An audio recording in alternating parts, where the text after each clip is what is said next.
हाय everyone, myself Aarvi Joshi और आज के सेशन में हम बात करने वाले हैं 11th class chemistry chapter number second atomic structure हम डिस्कस कर रहे हैं। इससे पहले कुछ लेक्चर्स कंप्लीट हो चुके हैं। आई होप कि आप लोगों ने वो लेक्चर देखे हो और अगर आपका कोई भी डाउट रहा हो तो आप हमें कमेंट सेक्शन में ज़रूर बताएं। आज के सेशन को जो हम स्टार्ट कर रहे हैं कुछ क्वेश्चंस के साथ, फिर डिस्कशन करेंगे एटॉमिक ऑर्बिटल्स की शेप के साथ। बात करते हैं, क्वेश्चन यहाँ पर दिया गया है कि मुख्य क्वांटम संख्या n बराबर आपको दिया है 3 और ऐसे में इससे संबंधित कक्षकों की कुल संख्या आपको बतानी है। इस क्वेश्चन को डिस्कस करने से पहले आप कुछ बेसिक जो है वो आप जान लें, क्योंकि लास्ट लेक्चर में हमने डिस्कस किया था कि क्वांटम नंबर जो होते हैं वो 4 टाइप्स के होते हैं। 4 प्रकार की क्वांटम संख्या होती है जिनको हम एल, ठीक है, एन, एल, एम और एस इस तरीके से लिखते हैं। तो आप देख सकते हैं कि इसको कहा जाता है प्रिंसिपल क्वांटम नंबर यानी मुख्य क्वांटम संख्या, एजीमुथल क्वांटम नंबर यानी कि द्विगंशी क्वांटम संख्या, और चुंबकीय क्वांटम संख्या यानी कि मैग्नेटिक क्वांटम नंबर, और इस तरीके से होता है स्पिन क्वांटम नंबर यानी चक्रण क्वांटम संख्याएं। ये सब क्वांटम संख्याएं कुछ ना कुछ ज़रूर बताती हैं और इनके बारे में अगर आपको डिटेल जानना है तो आप लास्ट लेक्चर को ज़रूर से देखें, ठीक है। अब बात करते हैं कि इस क्वेश्चन में आपसे कहा क्या जा रहा है। इस क्वेश्चन में आपसे कहा यह जा रहा है कि जब n का वैल्यू आपको दिया हो, ऐसे में आपसे पूछा जा रहा है कि एटॉमिक जो ऑर्बिटल्स हैं, एटॉमिक ऑर्बिटल्स कितने होंगे वो आपको बताना है नंबर्स में, ठीक है। तो आप ध्यान से देखिए, यहाँ पर अगर आपके पास n का जब वैल्यू दिया होता है तो आप क्या करते हैं, उसके लिए सबसे पहले l की वैल्यूज़ को कैलकुलेट करते हैं कि n की किसी पर्टिकुलर वैल्यू के लिए l की कितनी वैल्यूज़ हो सकती हैं। इसको कैलकुलेट करने के लिए एक सिंपल सा चीज़ होता है कि आप जीरो से क्या होती है वैल्यूज़ n-1 तक होंगी, मतलब जीरो से n-1 तक पॉसिबिलिटी है कि वो वैल्यूज़ रहेंगी। अगर आप ध्यान से देखें तो यहाँ क्या हो सकता है, जीरो होगा और जीरो से n-1 के बीच में, क्योंकि n-1 तो कितना होता है 2 होगा, बिकॉज क्योंकि n का वैल्यू आपको 3 दिया है, क्लियर है। तो 3-1 करोगे तो 2, तो मैक्सिमम तो आपका 2 होगा और मिनिमम आपका 0 होगा। इसके बीच एक वैल्यू बनता है 1। इस तरीके से आप देख सकते हैं कि 3 वैल्यू आपको मिलेगी यहाँ से एल की, वो होंगी 0, 1 और 2। ये कब मिलेगा, जब एन का वैल्यू क्या रहेगा 3, क्लियर हुआ। अब एल की जो वैल्यूज आपको दी हैं इसके लिए आप क्या लिखते हैं 0, 1, 2 इस तरीके से, और इसके लिए आप क्या करते हैं सबसेल डिसाइड करते हैं, ठीक है, इस तरीके से लिखते हैं। अब ध्यान से देखिए, जब 0 वैल्यू होगा एस का तो एस सबसेल होगा, ठीक है। अगर 1 होगा तो उसे पी कहा जाएगा, 2 होगा तो उसे डी कहा जाएगा, इसी तरीके से अगर 3 होता है तो फिर वहाँ पर एफ सबसेल हो जाता है। बट यहाँ पर एफ की बात हम नहीं करेंगे। तो ये 3 सबसेल यहाँ पर पॉसिबल हैं जब एन बराबर 3 होगा, क्लियर है। अब ध्यान से देखिए, जब एन का वैल्यू आपके पास 3 है तो ऐसे में आप सबसेल क्या क्या है आपके पास, एस, पी और डी सबसेल आपको मिलेंगे। अब ध्यान से रखना, जब हम सबसेल बनाते हैं तो आप क्या करते हैं इस तरीके से बनाएंगे। किस तरीके से, ध्यान से देखना यहाँ पर कि सबसे पहले जो n की वैल्यूज़ है उसको एज इट इज़ लिख दीजिए, क्लियर है। उसके आगे आप जो यहाँ पर आपको सबसेल बताए गए हैं, जैसे एक s होगा, इसी तरीके से एक क्या होगा p होगा, और इसी तरीके से एक d होगा, मतलब 3 सबसेल आपको मिलेंगे 3s, 3p और 3d, क्लियर हुआ। अब हमें इतना तो पता है कि सबसेल के अंदर क्या होते हैं, ऑर्बिटल्स होते हैं, यानी 3s की बात करेंगे, 3p की बात करेंगे और 3d की बात करेंगे। s के अंदर क्या होता है, एक ही ऑर्बिटल होता है। p के अंदर क्या होता है, 3 ऑर्बिटल होंगे, और इसी तरीके से d के अंदर कितने होते हैं, 5 ऑर्बिटल होते हैं। ये बात आप ध्यान रखिए, कितने होते हैं, 5। तो आप ध्यान से देख सकते हैं कि यहाँ पर कितना है, 1, 3 और 5, टोटल कितने हो गए, 9 ऑर्बिटल जो होंगे वो n बराबर 3 में होंगे, क्लियर हुआ। अगर आप इसे डायरेक्टली कैलकुलेट करना चाह रहे थे तो आप ऐसा कर सकते थे, क्या कर सकते थे आप डायरेक्टली यहाँ से ये कर सकते थे कि आप n स्क्वायर कर लें, क्या कर लें, n स्क्वायर कर लें। n की जो भी वैल्यूज़ आपको दी गई है उस वैल्यू को आप डायरेक्टली उसका स्क्वायर कर दें, आपको क्या मिल जाएगा, वहाँ पर नंबर ऑफ ऑर्बिटल्स मिल जाएंगे, क्लियर है। ये तो कंसेप्ट था कि किस तरीके से नंबर ऑफ ऑर्बिटल्स कैलकुलेट किए जा सकते हैं। अगर आपको डायरेक्ट कैलकुलेट करना है तो आप n स्क्वायर कर लें, ठीक है। तो ध्यान से देखना। तो आई होप कि आपको इस क्वेश्चन का आंसर समझ आ गया होगा कि टोटल 9 ऑर्बिटल्स जो हैं वो इस क्वेश्चन में आपको मिलने वाले हैं जब n बराबर वैल्यू आपको 3 दिया होगा। नेक्स्ट क्वेश्चन यहाँ पर दिया गया है कि क्वेश्चन दिया है 2.18 और पूछा जा रहा है कि एस, पी, डी और एफ संकेतन का प्रयोग करके आप निम्नलिखित क्वांटम संख्या वाले कक्षक के बारे में बताइए कि कौन सा कक्षक यहाँ पर बनेगा। सिंपल सा, आप ध्यान से देखिए यहाँ पर हमने क्या कहा था कि कोई भी आपको सबसेल डिसाइड करना हो तो आप क्या कर लेंगे, वहाँ पर क्या करते हैं, एन की जो वैल्यूज़ हैं उसको आप एज इट इज़ लिख दीजिए, और एल की जो वैल्यूज़ हैं उसके लिए क्या सबसेल बन सकता है। जैसे एल बराबर 1 है तो उसके लिए क्या होता है, पी होता है, तो 2p बन जाएगा इसके लिए। अगर आप यहाँ पर देखेंगे तो एन को एज इट इज़ लिख दीजिए, यानी 4 आपने ऐसे कैसे लिख दिया। एल बराबर 0 के लिए आप लिखेंगे एस। क्लियर है। यहाँ से आप क्या लिखेंगे 5, और यहाँ से क्या लिखेंगे आप 3 के लिए क्या होता है, 0 के लिए एस, 1 के लिए पी, और 2 के लिए डी, और 3 के लिए एफ हो जाएगा, तो एफ हो जाएगा। और यहाँ पर 3, अगर यहाँ पर देखें तो 3 और 2 के लिए क्या होता है, वहाँ पर डी हो जाता है। तो आप देख सकते हैं आंसर क्या आएगा, पहले वाले का 2p रहेगा, इसका यहाँ पर 4s रहेगा, 5f रहेगा, और 3d रहेगा। इस तरीके से लिख सकते हैं। क्लियर है। 2p 4s 5f 3d। Clear हुआ। ये एन की वैल्यूज़ हैं, ये एल की वैल्यूज़ हैं। क्लियर हुआ। अब बढ़ते हैं अगले पॉइंट की तरफ, और अगला पॉइंट हमारे पास ये है कि परमाणु कक्षकों की आकृतियां हमें जाननी है, कि जो एटॉमिक ऑर्बिटल्स की हम बात कर रहे हैं वो दिखते कैसे हैं। ठीक है, तो चलिए जान लेते हैं इनके बारे में। तो सबसे पहला पॉइंट है परमाणु कक्षकों की आकृतियां। किसी परमाणु में इलेक्ट्रॉन के कक्षक जो हैं वो तरंग फलन अथवा साई का अपने आप में कोई भौतिक अर्थ नहीं होता। ठीक है, हम क्या कर रहे हैं कि कक्षकों को तरंग फलन के रूप में लिख रहे हैं, यानी साइन के रूप में लिखते हैं, लेकिन इनका रियलिटी में भौतिक अर्थ तो कोई नहीं होता। यह केवल और केवल इलेक्ट्रॉन के निर्देशांकों यानी कोऑर्डिनेटर्स का एक गणितीय फलन होता है। ठीक है, इलेक्ट्रॉन कहाँ कहाँ प्रेजेंट हो सकता है जस्ट हमें ये बताता है, और तरंग फलन जैसा रियलिटी में अगर हम देखें तो ऐसा कुछ होता नहीं है। ठीक है, तो आप ध्यान से देख सकते हैं, यद्यपि विभिन्न कक्षकों के लिए आर यानी नाभिक से दूरी के फलन के रूप में संगत तरंग फलन आरेख भिन्न होते हैं, यानी हर एक कक्षक के लिए जो होगा आर तो सबके लिए अलग अलग ही होगी, बिकॉज हम जानते हैं कि ये न्यूक्लियस अगर है तो ऐसे में अगर आप ध्यान से देखें तो अभी ये है। ठीक है, नेक्स्ट ऑर्बिटल के लिए ये होगा, तो ये तो हम कह सकते हैं कि यहाँ पर तरंग फलन आरेख सबके लिए अलग अलग मिलने वाला है। ठीक है, अगर आप ध्यान से देखें तो 1s की बात कर लें, 1s ऑर्बिटल में n बराबर 1 है और l बराबर आपके पास 0 है, क्योंकि s क्या होता है, l बराबर 0 के लिए होता है। 2s की बात करोगे तो n बराबर 2 और l बराबर 0 होगा। कक्षकों की इस प्रकार के आरेख को व्यक्त करता है। ये डायग्राम में हम देख सकते हैं यहाँ पर, कि डायग्राम में यहाँ पर दिया है। ठीक है, 1s और 2s। ठीक है, 1s और 2s। क्लियर हुआ।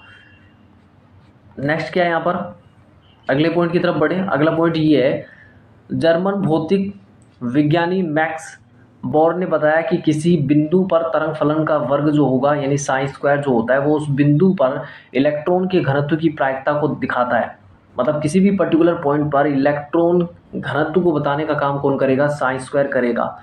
ठीक है, नेक्स्ट पॉइंट यहाँ पर आता है, अगर चित्र संख्या 2.12 में अगर आप देखेंगे ख में, तो आप देखेंगे कि 1s और 2s के लिए हमने साइन स्क्वायर के परिवर्तन को आर के फलन के रूप में दर्शाया है। और यहाँ आप देख सकते हैं कि 1s और 2s के वक्र भिन्न है। यह देखा जा सकता है, क्या देखा जा सकता है, ये देखिए दोनों डायग्राम आप देख सकते हैं कि 1s और 2s के लिए हमने जो डायग्राम्स देखे, ये देखिए ये तो r के साथ लिखा गया है।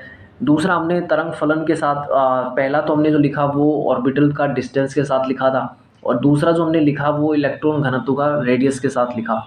ठीक है, अब इन दोनों डायग्राम्स में ना डिफरेंस क्या है वो जान लीजिए, कि 1s कक्षक के लिए प्रायिकता घनत्व नाभिक पर अधिकतम होता है। ध्यान से समझना इस चीज़ को, कि 1s कक्षक जब आप लिख रहे हैं उसके लिए प्रायिकता घनत्व जो है वो नाभिक पर अधिकतम होता है, जो नाभिक से दूर जाने पर घटता जाता है। दूसरी ओर अगर आप बात करें कि 2s कक्षक के लिए प्रायिकता घनत्व पहले तेजी से शून्य की ओर बढ़ता है और फिर वापस से बढ़ने लगता है, पहले घटेगा फिर बढ़ेगा। अगर आप इनको ध्यान से देख लें, ये प्रायिकता घनत्व है ना, प्रायिकता घनत्व का हमने रेडियस के साथ देखा, ये 1s ऑर्बिटल के लिए है, ये 2s ऑर्बिटल के लिए है। 1s के लिए हमने बात की तो देखो ध्यान से, ये क्या हो रहा है, न्यूक्लियस के जितना कम रेडियस होगा यानी उतना ही क्या होगा, वो ऑर्बिटल न्यूक्लियस के ज़्यादा पास होगा। तो आपने देखा कि न्यूक्लियस से आप जैसे जैसे दूर जाएंगे ये क्या हो रहा है, प्रायिकता घनत्व जो होगा वो घटेगा। ठीक है, तो ये देखो इस तरीके से घटता हुआ नज़र आ रहा है।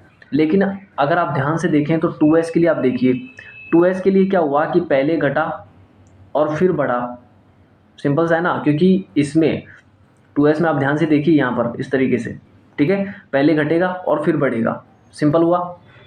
लेकिन इन दोनों में डिफरेंस ये है कि दोनों का अलग अलग नज़र आ रहा है। ऐसा इसलिए भी है क्योंकि 1s को भरने से पहले यहाँ पर 2s भरा होगा, सिंपल सा है ना। ठीक है, तो आप ये समझ लो कि न्यूक्लियस के ज़्यादा पास कौन होता है, 1s होता है, और न्यूक्लियस से थोड़ी ज़्यादा डिस्टेंस पे होता है आपका 2s। इसको और थोड़ा समझने की कोशिश करते हैं। जैसे जैसे r का मान बढ़ता है वैसे वैसे एक लघु अधिकतम यानी स्मॉल मैक्सिमा के पश्चात यह पुनः शून्य के निकट तक घटता है। वह क्षेत्र जहाँ यह प्रायिकता घनत्व शून्य हो जाता है उस सतह को कहा जाता है नोडल सतह, यानी नोड कहा जाता है। यानी कि जहाँ पर आपको ये 0 पर नजर आए प्रायिकता घनत्व, उसको कहा जाता है नोडल सतह या नोड कहा जाता है। सामान्यतः एनएस कक्षक के n-1 एनएस कक्षक के लिए अगर आपको नोड काउंट करने हो तो आप n-1 से कैलकुलेट कर सकते हैं, अर्थात मुख्य क्वांटम संख्या n के साथ नोडों की संख्या बढ़ेगी। जैसे जैसे n बढ़ेगा वैसे वैसे क्या होगा, वहाँ पर नोड्स की संख्या बढ़ेगी। दूसरे शब्दों में कहा जाए कि 2s कक्षक के लिए अगर आप नोड कैलकुलेट करेंगे तो n-1 कर लीजिए, कितना मिलेगा नोड, 1 मिलेगा। 3s कक्षक के लिए नोड कितने होंगे, 3-1 हो जाएगा, यानी कि 2, यानी 2 नोड आपको मिलने वाले हैं। आगे के कक्षकों के लिए भी इसी प्रकार ये लागू होता है। ये प्रायिकता घनत्व परिवर्तन आवेश अभ्र के पदों में समझे जा सकते हैं। अगर डायग्राम में समझेंगे अभी, इन चित्रों में बिंदु यानी डॉट्स का घनत्व उस क्षेत्र में इलेक्ट्रॉन प्रायिकता घनत्व को दिखाता है। कक्षकों की आकृतियों को विभिन्न, ध्यान से समझना, कक्षकों की आकृतियों को विभिन्न कक्षकों के लिए स्थिर प्रायिकता घनत्व वाले सीमा सतह आरेखों यानी बाउंड्री सरफेस डायग्राम द्वारा काफी सही ढंग से प्रदर्शित किया जा सकता है। इस निरूपण में किसी कक्षक के लिए एक ऐसी परिसीमा हमें बनानी होती है, यानी न्यूक्लियस के अराउंड आप इतनी डिस्टेंस पे चले जाइए जहां तक इलेक्ट्रॉन के पाए जाने की प्रायिकता हो, उसी को हम कह सकते हैं वहां पर ऑर्बिटल। ठीक है, और इस तरीके से इस निरूपण में किसी कक्षक के लिए एक ऐसी परिसीमा सतह या परिपृष्ठ यानी कि कॉन्ट्योर सरफेस बनाया जा सकता है, जो जो क्या करेगा, देखो ध्यान से इस डायग्राम को समझ लो। यहाँ पर नंबर ऑफ डॉट्स जितने ज़्यादा नज़र आ रहे हैं वहाँ पर इलेक्ट्रॉन के पाए जाने की प्रायिकता उतनी ही ज़्यादा है। ठीक है, इस वाले में सेंटर में ज़्यादा नज़र आ रहा है, यहाँ पर देखिए यहाँ ज़्यादा नज़र आ रहा है। ठीक है, तो आप ये चीज़ समझिए कि 1s में न्यूक्लियस के ज़्यादा पास होता है, इलेक्ट्रॉन के नंबर्स का जो होगा, इलेक्ट्रॉन जो होंगे वो ज़्यादा नज़दीक होंगे न्यूक्लियस के पास में। 2s में ऐसा नहीं होता है, 2s में थोड़ी डिस्टेंस पे होता है। ठीक है, अब ध्यान से देखिए, ये इसको हम इस तरीके से भी दिखा सकते हैं कि ये कोर पार्ट हो गया, है ना, और ये ब्लैक ऑर्बिटल्स को दिखा रहा है। नेक्स्ट पॉइंट यहाँ पर बढ़ते हैं अगले पॉइंट की तरफ। ठीक है, इस तरीके से हम इनको आरेखित कर सकते हैं, जिस पर प्रायिकता घनत्व यानी साइन स्क्वायर का मान जो होगा वो क्या रहता है, स्थिर रहता है। नेक्स्ट पॉइंट यहाँ पर है, सैद्धांतिक रूप में किसी कक्षक के लिए ऐसे कई परिसीमा सतह आरेख संभव हो सकते हैं, परंतु किसी दिए गए कक्षक के लिए स्थिर प्रायिकता घनत्व वाले केवल वे ही परिसीमा सतह आरेख बनाए जा सकते हैं जहाँ कक्षक की आकृति के अच्छे निरूपण माने जाते हैं। सिंपल सा आप ये समझ लो कि हम क्या कर रहे हैं, हम ऑर्बिटल्स को डिसाइड करने की कोशिश कर रहे हैं, और हमने क्या कहा कि न्यूक्लियस से आप एक ऐसी डिस्टेंस पे चले जाइए जहाँ तक इलेक्ट्रॉन के पाए जाने की प्रायिकता हो, वहाँ ऑर्बिटल होगा। ठीक है, अब ध्यान से देखिए, जिनके द्वारा निर्धारित क्षेत्र या आयतन में इलेक्ट्रॉन के पाए जाने की प्रायिकता काफ़ी अधिक यानी कि कितना परसेंट हो, 90% तक होगी, वहाँ हम क्या आएंगे, ऑर्बिटल होगा। 1s या 2s कक्षक के लिए परिसीमा सतह आरेखों को हम चित्र संख्या 2.13 में ख भाग में दर्शाया गया है। आप ये पूछ सकते हैं कि हम ऐसा परिपृष्ठ आरेख क्यों नहीं बनाते हैं जिसमें इलेक्ट्रॉन के पाए जाने की प्रायिकता 100% हो। ठीक है, अब आपके इस क्वेश्चन का जवाब सुन लीजिए। अगर आप ये सोच रहे हैं कि ऐसा कोई आरेख हम क्यों नहीं बना पाते कि जहाँ पर इलेक्ट्रॉन के पाए जाने की प्रायिकता 100% हो, इसका उत्तर यह है कि नाभिक से किसी निश्चित दूरी पर भी इलेक्ट्रॉन के पाए जाने की कुछ प्रायिकता अवश्य होती है, भले ही उसका मान जो है वो बहुत कम क्यों ना हो, लेकिन इसलिए निश्चित आकार के ऐसे परिसीमा सतह आरेखों को बनाना आसान नहीं है। यानी कि हम कह सकते हैं कि न्यूक्लियस के बहुत नज़दीक भी इलेक्ट्रॉन के पाए जाने की प्रायिकता है। ठीक है, जिसके अंदर इलेक्ट्रॉन के पाए जाने की प्रायिकता 100% हो, ऐसे आरेख बनाना आसान नहीं है। एस कक्षक के लिए, एस कक्षक, ध्यान से देखना, एस कक्षक के लिए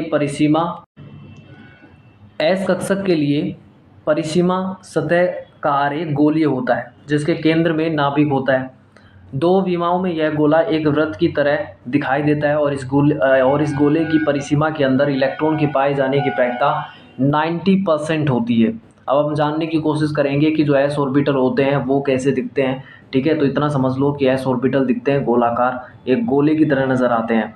इस प्रकार 1s तथा 2s कक्षक गोलीय आकृति के हैं। वास्तव में सभी s कक्षक गोलीय सममिति के होते हैं। ऐसा भी देखा गया है कि n के बढ़ने के साथ s कक्षक का आकार भी बढ़ जाता है। क्या होता है, s कक्षक का आकार बढ़ने लगता है। जैसे अगर बात कर लें तो 4s बड़ा होगा 3s से, 3s बड़ा होगा एज कम्पेयर टू 2s और 2s बड़ा होगा 1s से। तो ये बात जान लो कि जैसे जैसे n की वैल्यू बढ़ेगी वैसे वैसे क्या होगा, ऑर्बिटल का साइज बढ़ेगा। मुख्य क्वांटम संख्या के बढ़ने के साथ इलेक्ट्रॉन नाभिक से दूर होता चला जाता है। ठीक है, तो ऐसे में ऑर्बिटल का क्या होगा, समझ सकते हो इस चीज़ को। नेक्स्ट पॉइंट यहाँ पर है, चित्र संख्या 2.14 में 3 2p कक्षक यहाँ पर दिए गए हैं। अभी दिखाएंगे आपको कि s ऑर्बिटल दिखता कैसा है, 2 ऑर्बिटल p ऑर्बिटल कैसा दिखता है, d ऑर्बिटल्स कैसे दिखते हैं, इन सब की बातें यहाँ पर होने वाली है। सो वीडियो में बने रहो। चित्र संख्या 2.14 में 3 2p कक्षकों चित्र संख्या 2.14 में 3 2p कक्षकों यानी l बराबर 1 के परिसीमा सतह आरेख दिखाए गए हैं। इन आरेखों में नाभिक जो होगा वो मूल बिंदु पर होता है और यहाँ पर s कक्षकों की विपरीत परिसीमा सतह आरेख गोलाकार नहीं होते। इसकी अपेक्षा प्रत्येक p कक्षक के 2 भाग होते हैं जिनको हम लोब्स कहते हैं, पालिया कहते हैं। ये नाभिक से गुजरने वाले तल के दोनों ओर स्थित होती है। जहाँ दोनों पालियाँ एक दूसरे को स्पर्श करती हैं उस तल पर प्रायिकता घनत्व फलन शून्य होता है। मतलब जिस तल पर वो होती हैं उस तल पर क्या होगा, प्रायिकता फलन घनत्व जो होगा वो क्या होगा, शून्य होगा। तीनों पी कक्षकों की आकृति और ऊर्जा एकदम बिल्कुल बराबर होती है। ये कक्षक केवल पालियों की अभिविन्यासों में आपस में भिन्न होते हैं क्योंकि ये पालियाँ x, y और z अक्षों की ओर निर्दिष्ट मानी जा सकती हैं। इसीलिए इन्हें टर्म किया जाता है 2px, 2py और 2pz नाम इनको दिया जाता है। यहाँ यह उल्लेखनीय है कि ml के लिए यानी कि जो चुंबकीय क्वांटम संख्या पढ़ रहे थे, जहाँ पर हमने -1, 0, +1 ये चीज़ें हमने वहाँ पर पढ़ी है अभिविन्यास के बारे में, उनका x, y और z अक्षों के बीच से कोई संबंध नहीं है। अगर आप ये सोचें कि यहाँ जो हमने x, y, z लिखे हैं ये उसका और इससे कोई रिलेशन है, ठीक है, ये बात आप भूल जाएं। हमारे लिए यह याद रखना पर्याप्त है कि चूंकि ml के 3 मान संभव हो सकते हैं तो ऐसे में 3 p कक्षक होंगे जिनके अक्ष आपस में एक दूसरे के लंबवत होते हैं। 3 p कक्षक हैं जिनके अक्ष एक दूसरे के लंबवत हैं।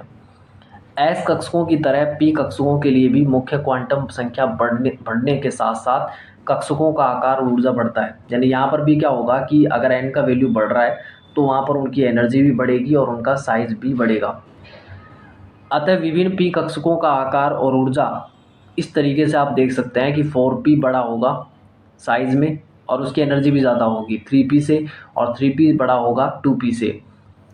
इसके अतिरिक्त s कक्षकों के समान p कक्षकों में क्या होता है, प्रायिकता घनत्व फलन भी शून्य से गुजरते हैं।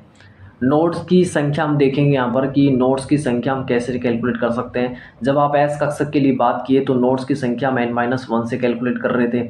यहाँ पर अगर हम नोड्स की संख्या निकालनी है p कक्षक के लिए तो हम कहेंगे n-2 से आप कैलकुलेट कर सकते हैं। अर्थात 3p कक्षक के लिए अगर त्रिज्य नोड की संख्या बात कर लें तो n-2 यानी कि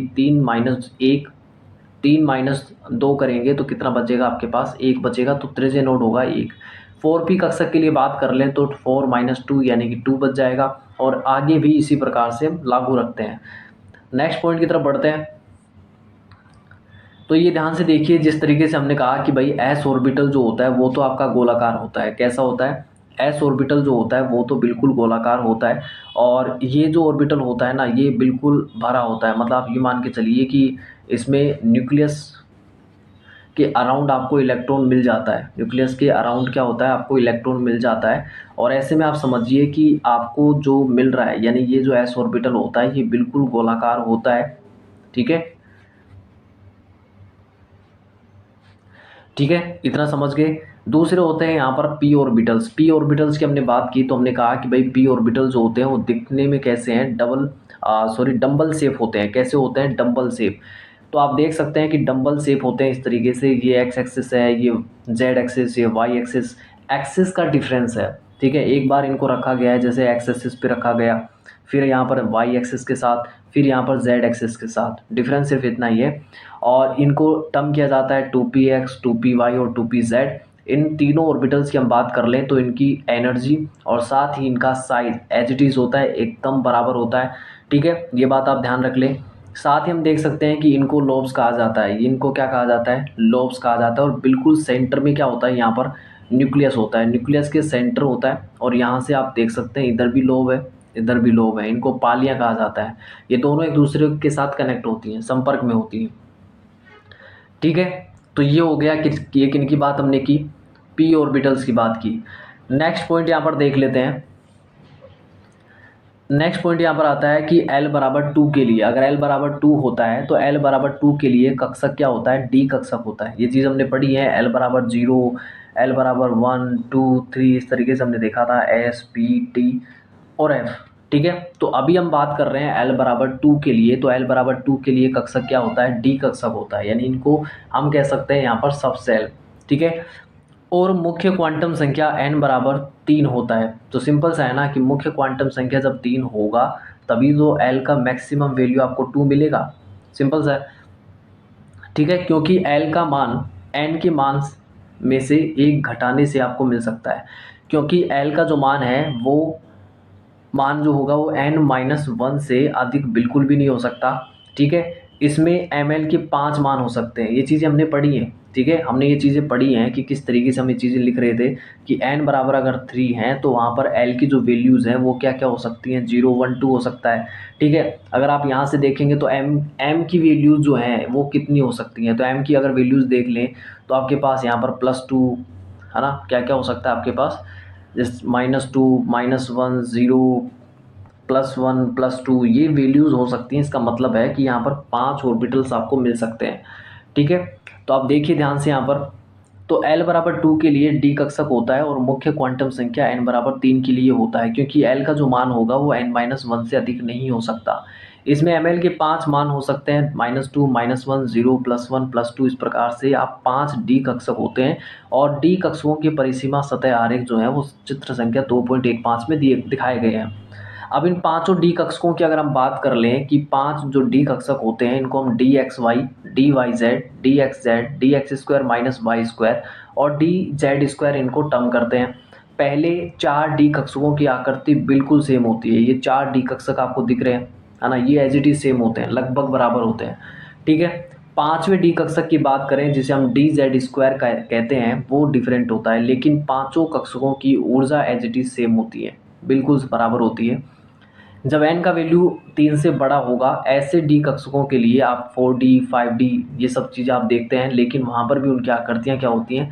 समान होती है, भले ही उनकी ऊर्जा और आकार में डिफरेंस आपको नज़र आएगा, ठीक है। तो n की वैल्यू बढ़ने से क्या हो सकता है? वहाँ पर आपके पास वहाँ पर क्या होगा? डी जो होगा उसमें आप देख सकते हैं कि उनका साइज़ बढ़ जाएगा, है ना, आकार बढ़ जाएगा और साथ ही साथ उन ऑर्बिटल्स की एनर्जी भी बढ़ेगी। अब बात करते हैं यहाँ पर त्रिज्यीय नोड क्या होता है। त्रिज्यीय नोड की बात कर लें। त्रिज्यीय नोड यानी अर्थात जब प्रायिकता घनत्व फलन शून्य हो के अलावा एनपी और एनडी कक्षकों के लिए प्रायिकता घनत्व फलन तल पर शून्य होते हैं।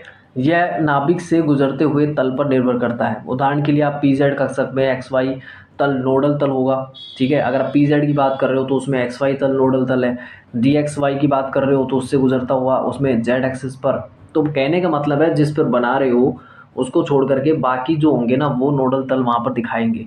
जैसे पीजेड कक्षक की बात करोगे तो उसमें एक्स वाई को आप क्या मानोगे? नोडल तल, ठीक है। डी एक्स वाई की बात कर रहे हो, ठीक है, डी एक्स वाई में नाभिक से गुजरते हुए और जेड एक्स पर एक्स वाई तल को भेदते हुए 2 नोडल तल वहाँ पर मिल जाएंगे।